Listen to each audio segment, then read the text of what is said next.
Assalamualaikum student, this is MS Khatak. Welcome to my channel for the love of physics. आज हमारे पास है problem number 12। हमारे पास ये are की पूरी वी की बाबर के फर्स्ट चैप्टर का 12 प्रॉब्लम है। इसमें हमने क्या करना है, प्रूव दैट सी और a ratio for an ideal H C P hexagonal close packing structure is 1.633। ये हमने हेक्सागोनल क्लोज पैकिंग स्ट्रक्चर के लिए एचसीपी के लिए सी और ए रेशियो जो है वो हमने प्रूव करनी है कि वो हमारे पास क्या है कि 1.633 होती है। ठीक है, तो स्टार्ट करते हैं। पहले हम ये स्ट्रक्चर देखते हैं। स्ट्रक्चर हमारे पास हेक्सागोनल 6 साइडेड होता है। ये हमने स्ट्रक्चर बनाया और नीचे हमने ये स्ट्रक्चर बनाया। ये हमारे पास 6 एटम इसमें नीचे होते हैं और 6 एटम ऊपर होते हैं और इसमें से बीच में 3 जो हमारे पास है एटम वो जुड़े होते हैं। यानी बीच में हमारे पास बीच में ये, फिर उसके ऊपर इस वाली लेयर होती है और फिर इसके बाद ये लेयर होती है। ठीक है, ये हम डायग्राम में इतने ये लेंथ बना लेते हैं, मगर ये असल में जुड़े हुए होते हैं, इकट्ठे होते हैं हमारे पास।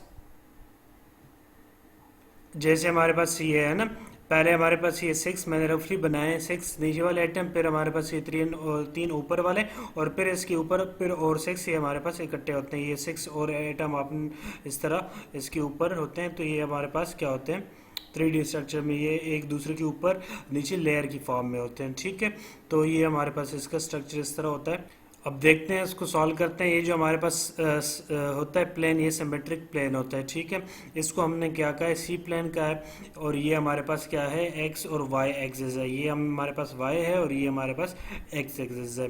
ये हमारे पास सेंटर से मिले हुए हैं हमारे पास 6 एटम सेंटर को।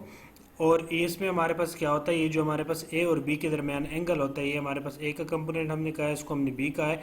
और जो हेक्सागोनल स्ट्रक्चर होता है उसमें हमारे पास ए और बी के दरमियान जो एंगल होता है वो हमारे पास 120 का होता है एक एंगल। और हमारे पास इसमें ना 2 साइड इक्वल्स होते हैं और तीसरा हमारे पास अनइक्वल होता है, तीसरे की लेंथ डिफरेंट होती है। 2 एंगल हमारे पास 90 के होते हैं, अल्फा और बीटा, और गेमा हमारे पास 120 का होता है।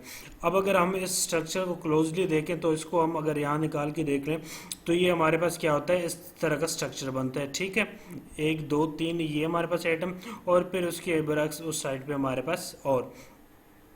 तो अब होता क्या है कि हमारे पास अगर इसको हम कर लें मिलाल, इसको हमने ए कहा है, इसको बी, इसको डी और इसको ए कहा है। ये हमारे पास एच है जो कि सी और 2 डिस्टेंस की इक्वल है, क्योंकि हमारे पास जो पूरा डिस्टेंस है ये हमारे पास सी था, तो ये हमारे पास उसका हाफ हो जाएगा। ठीक है, ये हमने सी का है, तो ये हमारे पास क्या आ जाएगा, ओरिजिन, इसको हमने एक्स का है। तो इसमें से अगर हम निकालें फ्रॉम फिगर, अगर हम ले जो बी ई है वो हमारे पास क्या है, तो हमने बी ई स्क्र, ये हमने बी ई स्क्र लिया है।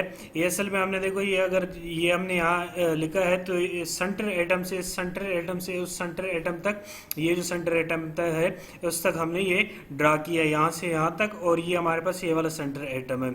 अब ये जो डिस्टेंस है एच इक्वल टू सी और ए, ये हमारे पास देखो ये पूरा जो डिस्टेंस है वो सी है, मगर जो हमारे पास तो हाफ हो जाएगा, तो हमारे पास क्या हो जाएगा, ये हाफ डिस्टेंस हमारे पास फिर सी और 2 हो जाएगा और ये हमारे पास एक्स है।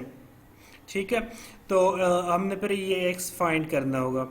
तो क्या है हमारे पास के बी ई जो है हमारे पास बी ई, ये हमारे पास इस पाइथागोरस की थ्रू स्क्वायर इक्वल होगा ओ बी के स्क्वायर प्लस ई ओ के, तो ओ बी और ओ ई के इसके स्क्वायर के, और ये हमारे पास x है और ये हमारे पास c और 2 है।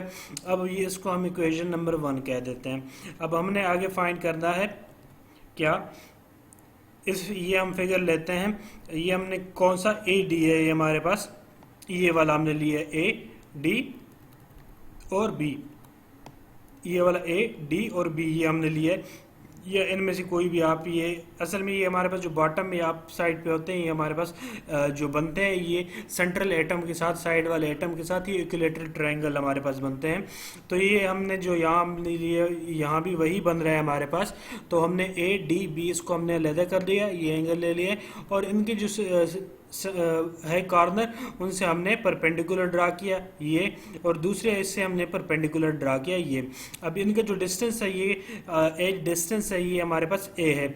अब क्योंकि टोटल एंगल हमारे पास इधर क्या होगा, इक्विलेटरल ट्रायंगल में ये 60 होगा, इसका हम परपेंडिकुलर ड्रा करेंगे तो वो हमारे पास क्या आ जाएगा, 30 का एंगल बन जाएगा। ठीक है, अब 30 का एंगल, और ये हमारे पास पर जो ये एक्स है ये इसका हमारे पास एक साइड बन जाएगा, जो कि अब हम फाइंड करेंगे तो ये हमारे पास जो एक साइड है 30 वाले एंगल का, ये हमारे पास एक्स होगा। ठीक है, अब ये हमारे पास जो अंदर का एंगल है ये वाला जो 30 का एंगल बन रहा है यहाँ से, या ओरिजिन से बी तक और बी से यहाँ तक ए की हाफ तक, ये हमने इधर अलग लेकर है। ठीक है, इसको हमने एफ का है, तो ये वाला जो 30 का एंगल है इसको हमने बाहर निकाल लिया है, तो ये हमारे पास ओ एफ बी बन गया है, ये हमारे पास 30 का एंगल। अब ये पूरा हमारे पास जो डिस्टेंस था वो हमारे पास क्या था, ए था। ए डिस्टेंस साइड का जो डिस्टेंस था उसको हमने ए कहा था। अब ये हमारे पास क्योंकि हाफ है इसके होल डिस्टेंस के, ये हमारे पास जो साइड है फिर 30 एंगल के साथ जो ये हमारे पास ए और 2 बन जाएगी। अब फ्रॉम फिगर हमारे पास जो कॉस थीटा है वो क्या बन जाएगी, B F base by hypotenuse है बी, और हमारे पास हाइपोटेन्यूज एक्स है, बी एफ और divide by B F divide by x. अब हमारे पास क्योंकि हमने एक्स फाइंड करना है तो हमारे पास B F divide by cos 30 angle 30 है, और बी एफ की जो वैल्यू है हमारे पास ए और 2 है डिवाइड बाय कॉस 30। अब यहाँ से हमारे पास क्या आ जाएगा, तो यहाँ से हमारे पास x इक्वल्स टू ए और 2 आ जाएगा, और cos 30 हमारे पास अंडर रूट 3 और 2 है। सिंप्लीफाई करेंगे और 2 और 2 कैंसिल हो जाएगा, तो हमारे पास जो वैल्यू x की आ जाएगी वो a under root divide by under root 3। इसको हम इक्वेशन 2 कह देंगे। Now put in equation 1। अब इक्वेशन 1 की जगह हमारे पास देखो, इसमें हमारे पास x की वैल्यू हमें पता नहीं है और हमने x पुट करना है, क्योंकि हमने देखो c और a रेशो फाइंड करना है।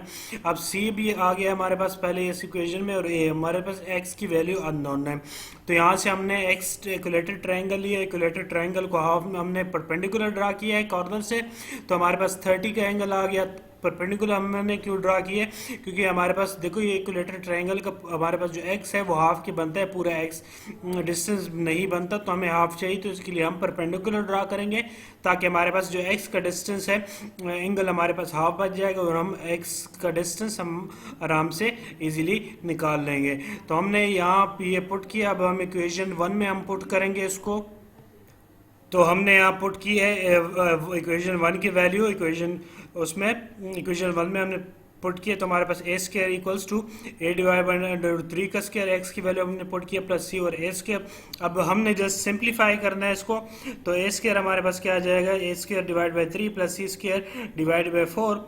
तो यहाँ से हम जब सिंप्लीफाई करेंगे तो देखो सी स्क्वायर और 4 equals to a square minus a square और 3 हमारे पास आ जाएगा। ये हमने सी स्क्वायर को इक्वेशन के साइड पे लेके आए हैं, तो यहाँ से हमारे पास सी स्क्वायर और 4 हमारे पास क्या आ जाएगा, एलसीएम लेंगे तो 3 ए स्क्वायर माइनस ए, तो 2 ए स्क्वायर डिवाइड बाई 3 आ जाएगा। और यहाँ से हमारे पास सी स्क्वायर 8 और 3 ए क्यू स्क्वायर आ जाएगा, और सी और ए रेशो हमारे पास आ जाएगी अंडर रूट 8 और 3। तो यही हमारे पास वैल्यू है, सी और ए हमारे पास अंडर रूट 3 8 और 3 अंडर रूट है, जो कि हम अंडर रूट सॉल्व करेंगे तो सी और ए हमारे पास जो इक्वल आएगा 1.633। तो ये हमारे पास था आज का प्रॉब्लम। ये हमारे पास सी और ए रेशो एचसीपी जो हेक्सागोनल क्लोज पैकिंग है उसके लिए जो सी और रेशो है ए रेशो उसकी वैल्यू अंडर रूट 8 और 3 होल अंडर रूट है या 1.633। तो आज के लिए हमारे पास इस वीडियो में यही प्रॉब्लम। अगर आपको मेरे वीडियो वगैरह से मदद मिलती है तो मेरे चैनल को सब्सक्राइब कीजिएगा, लाइक कीजिएगा, कमेंट कीजिएगा। और इसके अलावा अगर आपने पिछले वीडियोस देखनी है इसी सॉलिड स्टेट फिजिक्स बायर की पूरी वी की बाबर की बुक की पिछले प्रॉब्लम्स की, तो उनके भी लिंक्स आर के डिस्क्रिप्शन में गिवन है, वहाँ से आप आराम से देख सकते हैं। प्लेलिस्ट का लिंक भी डिस्क्रिप्शन में है। तो आज के लिए इतना काफ़ी। नेक्स्ट प्रॉब्लम इंशाल्लाह नेक्स्ट वीडियो में। Thanks for watching.